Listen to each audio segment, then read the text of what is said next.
la canne à sucre a besoin d'une main-d'œuvre servile. L'abolition de l'esclavage induit une augmentation de son coût. Pour compenser ce surcoût, les planteurs font appel à des travailleurs engagés. C'est ainsi qu'en 1854 commence l'immigration indienne en Guadeloupe.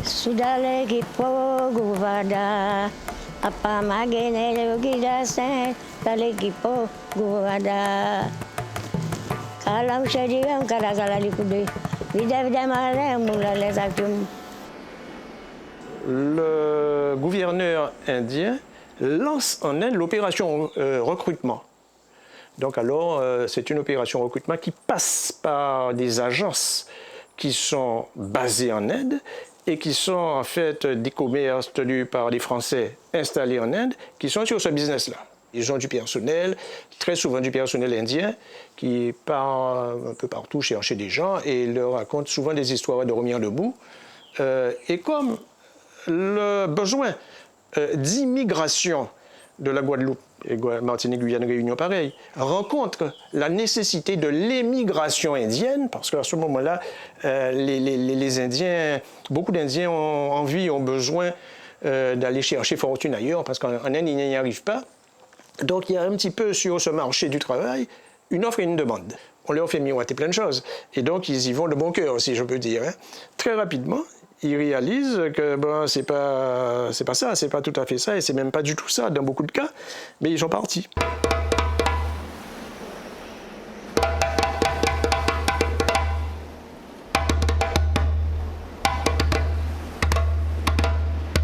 Il n'a pas dit nous pourquoi il laissait Pondichéry, à quelle façon il laissait Pondichéry. Parce que à un moment-là, ça, nous les petits, nous pas tenir droit à interroger les gens. C'est maman qui fait en ligne. Et là, papa, maman viennent en Guadeloupe, ils viennent 7 madames. Et là, ils arrivaient en Guadeloupe, blanc là, c'était blanc qui était amené. Blanc là, on monsieur, chaque madame, chaque monsieur. Et puis, laisser une papa, maman. Alors, les conditions matérielles sont quand même prévues par les textes. Il y a en 1852 deux décrets qui sont pris pour fixer les conditions minimum de la vie dans les colonies des engagés. C'est-à-dire qu'on parle de leur alimentation, on parle de leur hébergement, on parle des soins à leur donner, parce que le texte prévoit quand même une organisation de soins qui peut passer soit par le fait que l'abonnement à un médecin qui passe de temps en temps, voire même l'installation sur les grandes plantations de ce qu'ils appellent un hôpital, qui est en fait une grosse infirmerie. Bon, on dit hôpital, mais bon, c'est une grosse infirmerie, mais ces choses-là existent. Donc, alors, ce n'est pas simplement, c'est pas comparable à l'esclavage, et en plus, les choses seront encore moins comparables à partir de 1860, c'est-à-dire 6 ans après l'arrivée de l'Aurélie, en ce sens que jusqu'en 1860, la France quand même allait chercher également des gens en Afrique et qui travaillaient, comme j'ai dit, avec les Indiens. Et à partir de ce moment-là, l'Angleterre se réserve le droit de regarder ce qui se passe, ce qu'on fait de ces sujets. L'émigration indienne dans les colonies de Guadeloupe, Guyane et Réunion a cessé sur la base de rapports défavorables des consuls anglais dans chacune de ces colonies.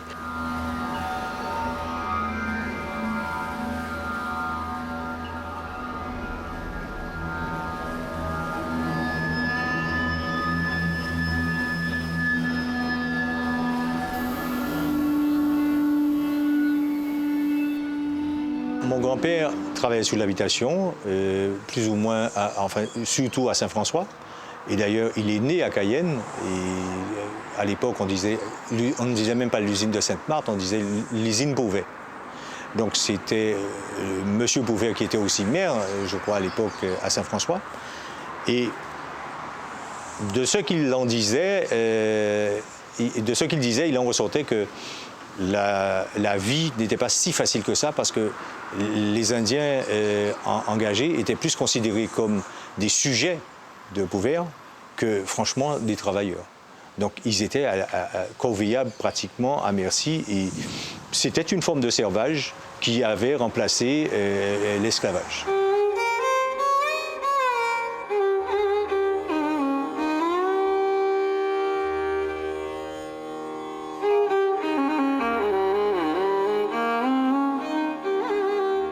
Il toujours travaillé si en seule habitation, c'est Gaudel. Peut-être il était peut-être ni dévarié, ni Coussel, mais toujours il était plutôt l'usine Gaudel, c'est pas l'usine Gaudel, il était qu'à travailler. Mais par contre, lui il pas resté dans Casablanc. Maman et papa ils resté un moment en Casablanc, mais lui les voix il commençait point l'âge. Et Marie, il vient marier, il tenait 13 ans. Il mariait avec Marie. Mais tout ça, Marie aussi, sans Indien, famille est arrivée avec eux, 6 bateaux. Et là, il mariait avec Marie, grand-papa moi.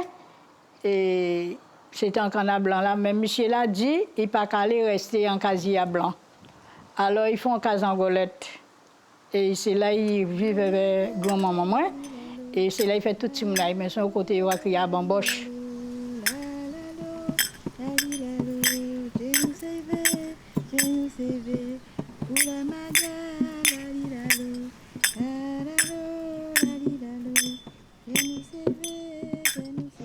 Au premier instant, de sa jeunesse, elle travaillait à Sainte-Rose, couper de l'herbe, Marie Sainte-Rose, couper de l'herbe pour les chevaux.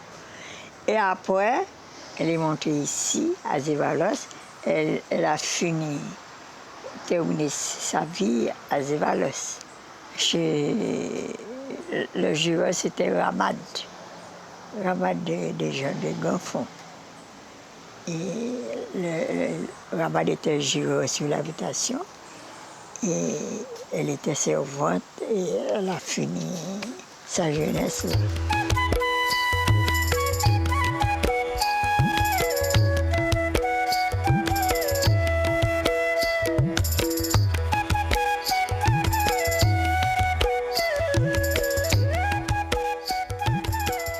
Lorsque ces engagés indiens arrivent en Guadeloupe, ils sont mal vus. D'accord? Ils sont mal vus pourquoi? Parce que pour beaucoup, ils prennent la place des anciens esclaves sur les habitations, alors qu'il y a quand même pas mal d'esclaves qui restent sur l'habitation. Ça, on l'oublie. Beaucoup d'anciens esclaves restent sur les habitations pour travailler parce qu'ils n'ont nulle part où aller. Ils vont finir par acheter l'open terre et rester autour de l'habitation. Lorsque les engagés indiens arrivent, donc c'est une concurrence, premièrement. Sur le plan présentiel. C'est une concurrence déloyale également sur le plan financier. Parce que le coût d'un engagé indien en termes de salaire est moindre qu'un ancien esclave. Donc c'est une concurrence. Ensuite, il est vu comme un briseur de grève. Parce que lorsque les anciens esclaves se manifestent dans les rues à Môle, Capesterre, il y a eu pas mal de morts, pour lutter justement contre la vindicte des colons, l'exploitation des colons. Ils réclament plus de dû en termes de salaire. Ces engagés indiens vont prendre leur place et continuer à travailler dans les habitations.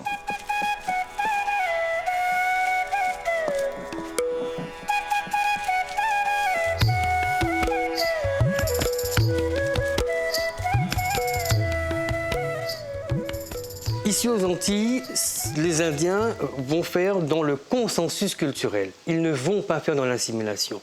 La langue, les langues indiennes et la religion vont rester les référents principaux de cette identité domestique, cette identité groupale. Ils vont adopter le catholicisme, mais dans l'espace privé, l'hindouisme populaire est encore pratiqué. Les instruments de musique sont confectionnés. Les nadrons, ces théâtres chantés et dansés, sont encore pratiqués. Donc il y a une véritable vie sur la plantation. Et donc cet enracinement dans l'espace rural va de pair avec la limitation des autres sources d'immigration, comme les Japonais, les Annamites, les Français paysans qui sont aussi arrivés, mais aussi les Congolais. Et cette immigration indienne va finalement s'imposer jusqu'en 1889. Et c'est cette culture indienne qu'on va retrouver majoritairement dans l'espace rural au temps de l'immigration au XIXe siècle. Jusqu'aux années 70, vous savez bien que la terre, le paysan, était vu comme étant les éléments les plus dépréciés de la société. On faisait le culte de l'américanisme à tout va, de la modernité, le progressisme, et on pensait que tout ce qui venait de la terre, qui venait du prolétariat, était forcément arriéré et qu'il était sans intérêt. L'Indien a souffert de ce stigmate parce qu'il est l'héritier même de cette paysannerie. Il y a 2 dates particulières qui doivent retenir dans leur processus d'intégration. 1925, l'acquisition de la nationalité française, après le combat de Sédan-Barom. À partir du moment où vous avez la nationalité française, vous savez que vous pouvez voter et vous pouvez prendre part au destin du nouveau pays qui vous accueille. Donc ce n'est pas rien dans l'élaboration de l'identité d'un groupe. Ensuite, vous avez la réforme foncière qui a commencé aux années 50 et qui s'est terminée un peu plus tard aux années 60 et qui a consisté à attribuer des lots de terrain à des paysans qui étaient déjà des paysans de la canne. Et ils étaient majoritaires, les Indiens. Mais jusqu'à maintenant, ils sont encore les plus grands maraîchers et les plus grands bouchers de l'île. Ils ont eu la chance d'avoir déjà une culture qui soit née dans l'espace rural guadeloupéen. C'est particulier, puisque c'est quand même le fondement même de la traditionnalité même antillaise. Ils sont naturellement dans les lits roses, aux côtés des créoles. Ils mangent... Non, mais j'ai parlé encore récemment avec une dame à Pompiré. Elle te donne certaines relations avec certains des derniers Congolais. Vous dites non, c'est des gens avec qui on a toujours bien vécu. Hein. Moi, j'hallucine de voir comment les gens ont pu quand même mettre de côté de leurs différences et se sont dit on doit survivre et puis créons ce nous.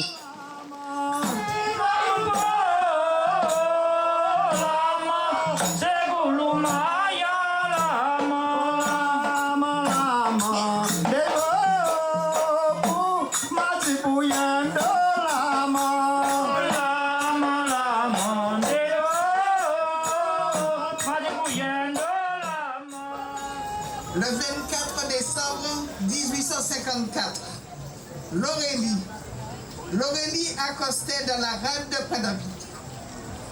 Il faudra attendre 1923 pour que le statut de citoyenneté française leur soit octroyé grâce au combat de l'un des leurs, Henri Sédan-Barom.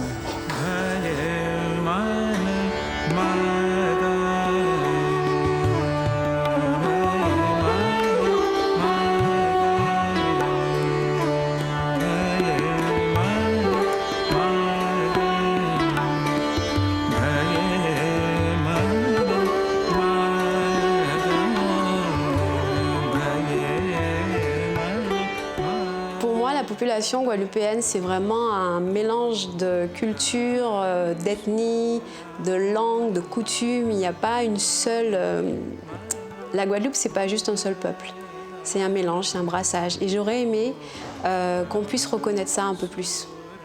Avait mélangé avec le pays Calcutta et les Indiens. Parce que ma maman, c'est un Indien de Guadeloupe. Papa, moi, c'est en Calcutta. Il est ici. Alors, c'est un mélange, vous comprenez? Indien et Calcutta. Je suis de Bamboche, une section entre Bois-Vingt-Moule et Cocoyer-Sainte-Anne. Je suis un Guadeloupéen né à la campagne. À l'époque où je suis né, eh ben, les enfants naissaient dans les maisons des parents. Le Guadeloupéen, c'est celui qui le sent dans son cœur.